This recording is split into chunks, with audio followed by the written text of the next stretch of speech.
Amis internautes, bonjour. Ravi de vous retrouver pour ce nouveau numéro de BL Recap.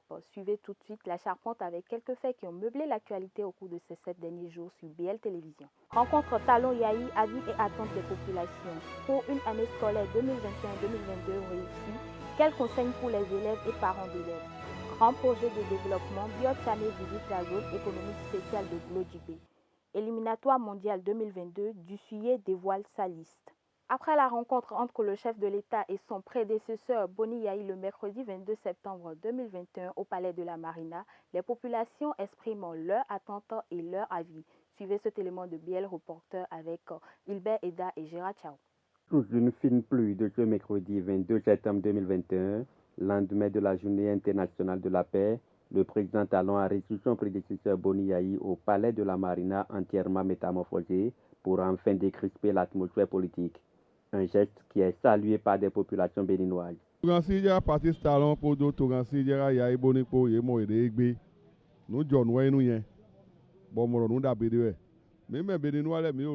présidents Talon et Yahi se sont rencontrés ce jour. C'est une bonne chose et j'en suis content. Nous avons voulu d'un tel événement depuis longtemps. Quand des éléphants se battent, ce sont les ethnies en partie.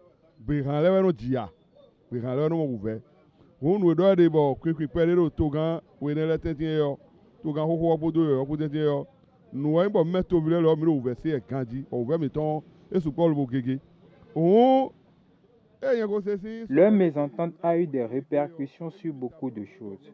Je pense que Dieu a béni cette rencontre à travers cette pluie qui a commencé depuis 5 heures du matin.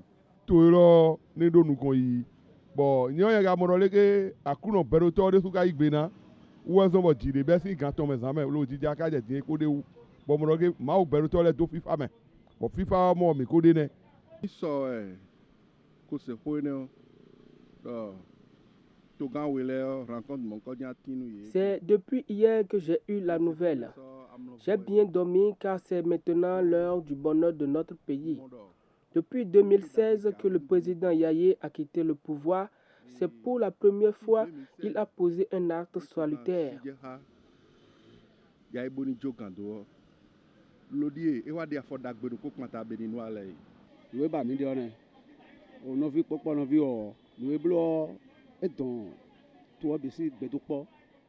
C'est ce que nous voulons. Demeurer frères est une bonne chose. Cette rencontre va réunir les filles et fils de ce pays. Si on avait un tel président depuis, on ne serait plus à ce stade. Nous remercions le président Talon pour le travail qu'il abat.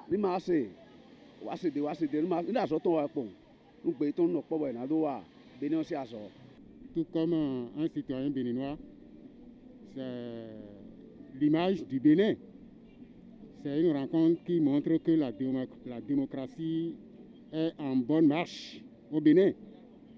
Et ça montre également que le Bénin a toujours étonné le monde.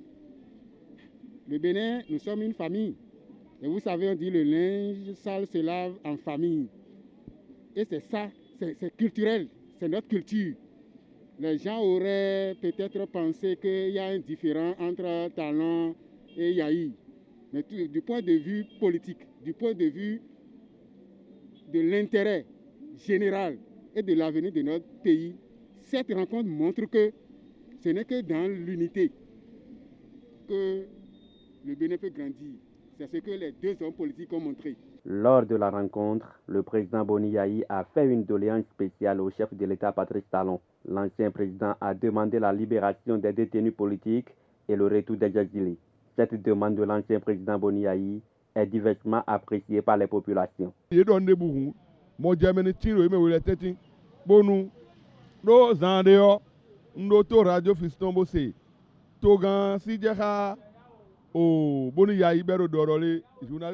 décide quelque chose, c'est qu'il y ait d'entente entre eux. Puisque j'ai écouté sur Frisson Radio le président Yahi qui disait qu'il a demandé à Talon de libérer les détenus politiques et œuvrer pour le retour des exilés politiques.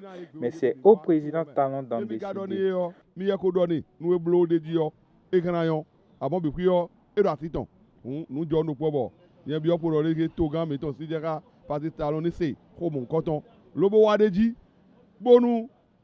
Moi, j'implore le chef de l'État à satisfaire la doléance du président Yahi afin que la paix règne dans le pays. En tout cas, il y a alors ouais. Pour nous John ouais. Bon, Togan, oui mon canton y est bon, à quoi on peut quand on FIFA mais bon FIFA déjà mettons. Bon, egbe yo, y mo ede nugbo, bo doho. Bon, ko idole o.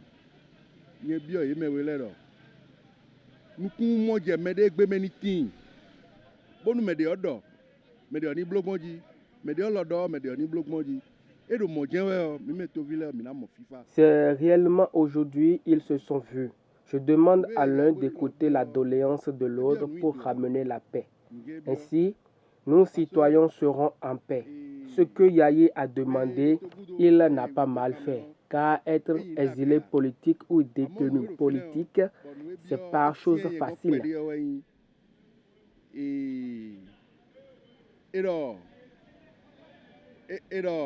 Nous léo et kuno wao pour kai wanu nous e monoblo a aiblo to ga ro fine o ma do ko de mene ko kwa do to le ko do ho me ko kwa do to le ko do ho be uli se to gan pa me me ko kwa do to le ko do ho.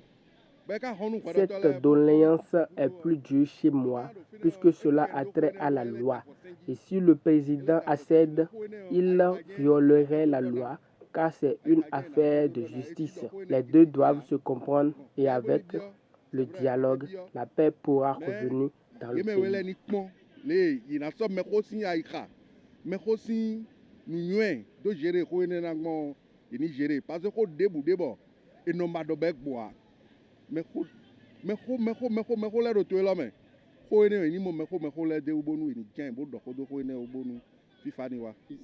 Ça va étonner plus d'un. Le président Talon n'a jamais enfermé quelqu'un. Et je crois que certains compatriotes l'ont dit. Certains sont en fuite parce qu'ils ont eu le temps de piller l'économie nationale. Moi, je suis libre. D'autres sont aussi libres. Si quelqu'un n'a pas de problème avec la justice, il ne va pas se retrouver en prison.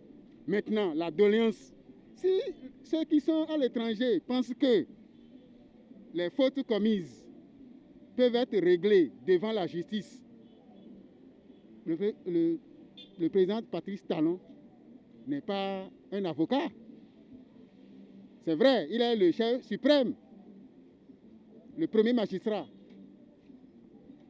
Donc, je ne sais pas ce qu'il peut faire. Sinon, jusque-là, moi, je ne trouve pas la main du président dans les prisonniers politiques ou exilés politiques. Cette rencontre, qui est la deuxième après celle de la Côte d'Ivoire en 2016, augure des prémices de réconciliation pour le développement de la nation béninoise et l'unité nationale. Il n'est jamais trop tard pour bien faire, mais le faire plus tôt, c'est encore mieux, surtout en ce qui concerne les études. C'est pourquoi, à l'orée de cette nouvelle année scolaire, les autorités et acteurs de l'école béninoise conseillent élèves et parents d'élèves, car chaque enfant qu'on enseigne est un homme qu'on gagne, a dit Victor Hugo. Suivez le constat fait à travers ce numéro de Akilou Yakoubou, Gloria Akoakou, Cédric Messanvi et Hamza Kwakano. La sirène qui retentit pour inviter les apprenants et le corps enseignant à rentrer en classe. C'est donc parti. Ce lundi 20 septembre 2021, jour de la rentrée des classes sur toute l'étendue du territoire national. Pour constater l'effectivité de cette reprise des cours, une équipe de BLTV s'est rendue dans quelques écoles et collèges de Cotonou. Voici ce que nous confient les responsables d'établissements rencontrés. Comme vous le constatez avec moi, la rentrée effective ici. Les cours ont démarré normalement. Parce que depuis, c'est vrai que les faits ont la vie dure. Mais en fonction de ça, j'ai demandé au chef quartier de nous aider.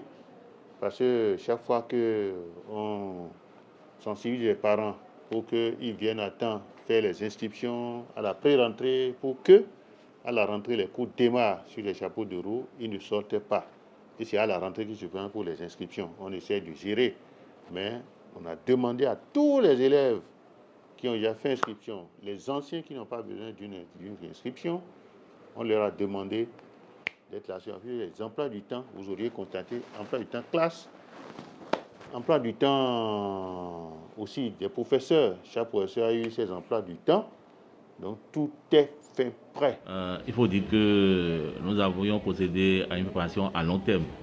Parce que selon les instructions de l'autorité, il a été observé la pré-rentrée qui a fait que nous avons donc organisé la salubrité et organisé les classes pour que les cours puissent démarrer effectivement le 20 septembre. Aujourd'hui, le 20 septembre. Donc, dans ce sens, on a invité les enseignants, que ce soit les permanents que les AME, à pouvoir donc se rapprocher du censorat pour avoir leur emploi du temps, de façon que les cours démarrent dès aujourd'hui.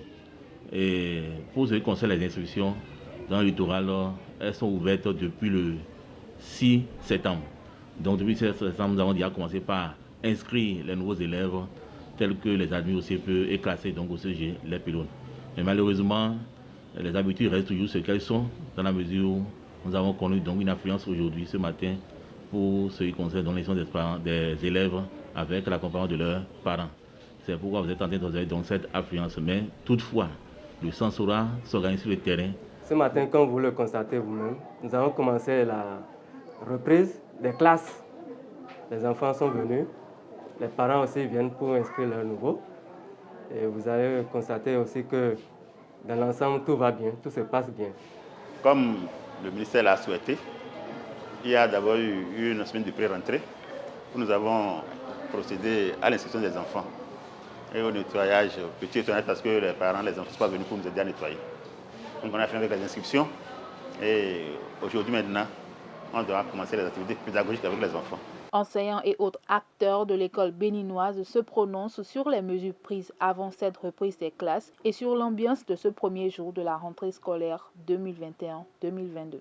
Tout bon enseignant sait qu'avant la reprise, il faut reprendre ses fiches, les réactualiser par rapport aux données et aux observations de l'année passée et puis de tout ce qu'il faut pour que le travail marche bien.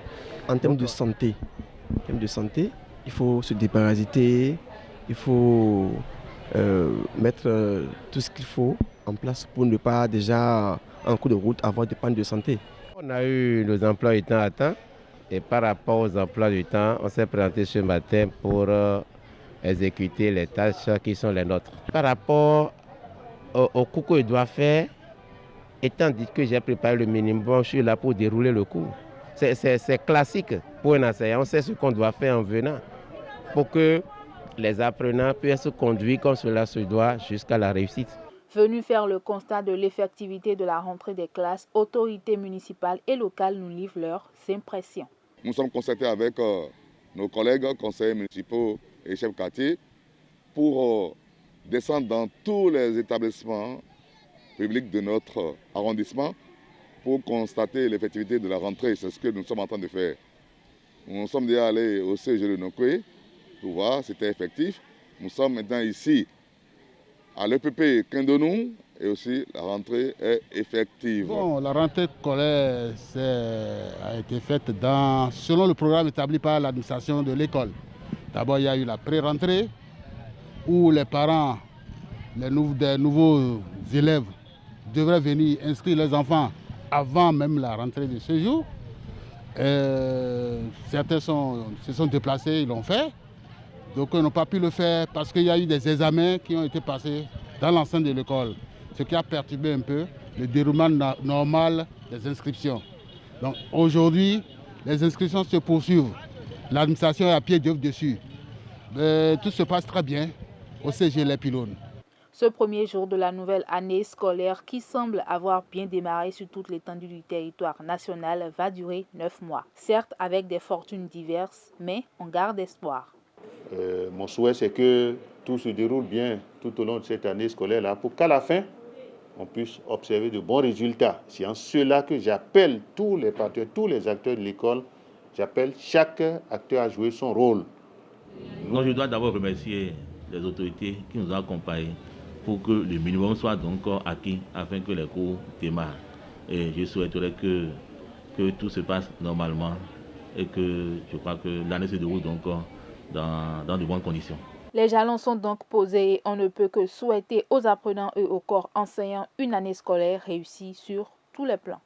Le ministre d'État Abdoulaye Biotchane était le mardi 28 septembre 2021 sur le chantier du projet Glodjibé Industrial Zone pour constater l'évolution des travaux. D'une valeur de 825 milliards de francs CFA, le projet aura à terme de nombreuses retombées économiques pour le pays. Suivez le point de Arnaud Koumondi et Hamza Kwakano. Glodjibé Industrial Zone, un partenariat public-privé entre la société Euraise CP et la République du Bénin pour un investissement massif sur une superficie de 10 000 hectares. Voilà le projet titanesque dont le ministre d'État chargé du développement et de la coordination de l'action gouvernementale, Abdoulaye Biotchane, est allé constater le niveau d'avancement ce mardi 28 septembre 2021. Démarré depuis le 5 février dernier, ce projet d'une valeur de 825 milliards de francs CFA qui abritera un bâtiment administratif, des zones industrielles, des usines de transformation, de montage, d'assemblage et des zones résidentielles permettra à terme d'employer plus de 300 000 personnes. Aussi, nous avons l'ouverture à d'autres secteurs agricoles comme la transformation de l'ananas, la culture maraîchère et à d'autres industries comme la production d'engrais, de matériaux de construction. Après la présentation du projet et de la maquette par la société Euraise CP, le ministre Abdoulaye Biotchane a eu droit à une visite guidée du chantier dont il se dit satisfait de l'évolution des travaux. J'ai souhaité venir aujourd'hui voir comment les choses avancent effectivement sur le terrain. Et je suis effectivement impressionné par l'état du chantier, par les travaux qui sont en cours. Et je veux féliciter l'équipe de CIPI, de RISE, pour le travail qui est fait ici et qui nous donne l'espoir que les objectifs que nous nous sommes fixés au gouvernement pour Glodjibé vont être clairement atteints. Je veux vraiment encore une fois féliciter les équipes qui sont ici, les équipes des RISE, mais aussi de la pièce qui les accompagne dans tous ces travaux. C'est une grande opportunité pour notre pays parce que nous allons développer des activités qui ne l'ont jamais été dans notre pays. Nous allons développer des activités qu'on ne trouve même pas dans d'autres pays africains. Il faut se féliciter de cela et voir ce que ça va attirer comme investissement additionnel dans notre pays, ce que ça va attirer comme création additionnelle d'emplois pour nos compatriotes. C'est tout ça qu'il faut voir. Ce projet dont l'État béninois détient 35% des actions et le partenaire 65% aura un impact très positif sur l'économie béninoise en termes d'emploi et de retombées économiques, comme l'explique le directeur général de APS Bénin, Laurent Gangbès. Le projet a été initié par le gouvernement et le gouvernement, fidèle en fait à sa manière de fonctionner, a été chercher un partenaire qui a l'expérience d'aménagement et d'exploitation d'une zone économique spéciale. L'idée qui est derrière tout ça, c'est que nous avons beaucoup de matières premières que nous ne valorisons pas. Et donc l'État s'est dit, nous allons produire, continuer à produire, développer la production, mais en même temps, au lieu d'exporter les produits bruts, nous allons les transformer sur place. Oui, mais vous voyez bien que, comme l'a dit le ministre d'État, vous voyez bien que ce n'est pas un mirage. Hein, vous voyez bien que concrètement, il y a bien des entreprises qui travaillent sur le site. Aujourd'hui, rien que sur le site, en termes de travaux, il y a 1200 personnes qui travaillent sur le site. 1200 personnes qui travaillent sur le site en termes de travaux. Donc ce sont des travaux énormes qui sont en train d'être mis en place. La perspective, c'est que nous devons avoir terminé dans 1 an et demi à peu près la première phase, c'est-à-dire l'occupation de la première phase. D'abord, il faut faire les travaux et puis il faut occuper. Et nous allons démarrer en même temps en fait la deuxième phase. Donc le site est divisé en 3 phases. La première phase fait 400 hectares et nous allons entamer dans 1 an, 1 an et demi, nous allons entamer la deuxième phase puis la troisième phase. Donc l'idée que nous poursuivons, c'est de faire en sorte de remplir rapidement en fait les zones parce que des investissements massifs ont été réalisés et donc il faut les amortir. L'impact économique va être énorme parce que vous aurez ici une zone, à terme il y aura plus de 300 000 emplois directs qui vont effectivement être mis en place ici. Et donc 300 000 emplois directs, il faut multiplier par 4 ou 5 pour avoir en fait les retombées sur les emplois indirects. Il y aura des entreprises, ici je dis de transformation agricole, mais pas seulement. Il y aura des entreprises de montage de téléphones, de montage également d'ordinateurs. Il y aura des entreprises également électriques. de motos électriques. Ça, toutes ces entreprises ont déjà signé. Mais ce sur quoi nous nous attardons vraiment, c'est le développement, en fait, de la transformation agricole. Le sélectionneur national Michel Dussuyer a rendu publique la liste des 25 joueurs à prendre part à la double confrontation contre la Tanzanie. C'était le mardi 28 septembre 2021 dans les locaux du ministère des Sports et Loisirs de Cotonou. Suivez ce reportage de Hilbert Eda et Gérard Chao. Pour la double confrontation entre la Tanzanie et le Bénin, comptant pour les 3e et 4e journées des éliminatoires du Mondial 2022, le sélectionneur national Michel Dussuyer a tenu ce mardi 28 septembre 2021 une conférence de presse dans les locaux du ministère des Sports et Loisirs. Une conférence au cours de laquelle il a dévoilé sa liste de 25 joueurs convoqués pour ces rencontres. On note le retour de Olivier Verdon, Cécile Almeida et David Kiki, absents des 2 premières journées de ces éliminatoires Qatar 2022. Pour cette double confrontation contre la Tanzanie, j'ai retenu 25 joueurs, avec dans les buts Saturnin Alakbe, Marcel Danginou et Batori Douyeme. Les défenseurs avec Khaled Adeno, Moïse Adileou, Youssouf Assogba, Samadou Bourou, Melvin Doremus, David Kiki, Cédric Untonji, Johan Roche et Olivier Verdon. Les milieux avec Jordan Adeoti, Matteo Alinvi, Cécile Almeida, Rodrigue Kossi, Junior Oletan et Anan Tidjani. Les attaquants avec Roland Beakou, Jodel Dossou, Chabel Gomez, Steve Mounier, Mika Poté et Désiré Sekbe Azangpo ainsi que Sebio Soukou. Voilà pour la liste des joueurs qui ont été retenus pour ces matchs contre la Tanzanie. Batori Douyeme, gardien de but du club Loto Popo, honore sa première sélection avec l'équipe A en remplacement de Chérif Kakodine en baisse de forme. Le sélectionneur béninois justifie ses choix. Les performances des uns et des autres lors de leur dernière confrontation avec leurs clubs respectifs sur le plan continental. En tout cas, il y a une réalité, c'est celle du terrain. Et jusqu'à présent, je pense que on a toujours eu des satisfactions avec nos gardiens de but. Par rapport à Saturnin et la spécificité du poste de gardien de but, oui, c'est pas la même chose que pour un joueur de champ. Il n'y a pas la dominante athlétique qui rentre en ligne de compte. La dominante expérience rentre beaucoup en ligne de compte. Donc j'imagine que Saturnin n'a pas perdu ses qualités. Aujourd'hui, il est confronté à une situation qui n'est pas facile pour lui parce que se retrouver comme ça, deuxième gardien écarté parce que je pense que c'est le choix aussi. C'est pas qu'il est écarté, c'est parce qu'on ne veut pas mettre Saturnin qui est un titulaire, de le mettre dans le groupe, quoi.